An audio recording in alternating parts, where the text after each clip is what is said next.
During this short video, I will demonstrate how to make a preset delivery of kerosene, but coming out of multiple compartments without returning back to the system to initiate.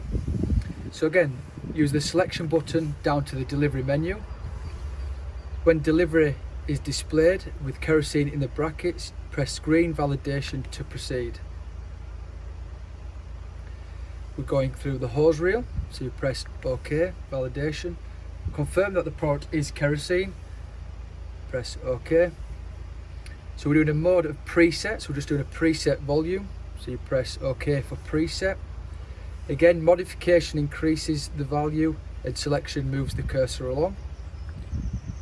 So we'll do 500 litres, 500 litres, validation OK.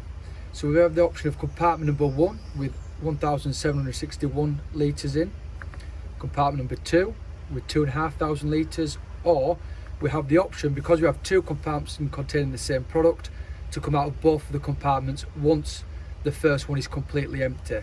So we'll press OK on multi-compartment scheduling. Compartment number 1, compartment number 2.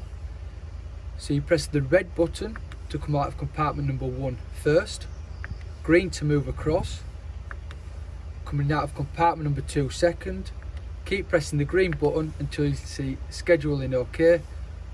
Once that's presented, accept that with the green validation, and then off you go. What the system now will do, once compartment number 1 is completely dry, it will then automatically open compartment number 2 and then keep delivering it until the preset is finished.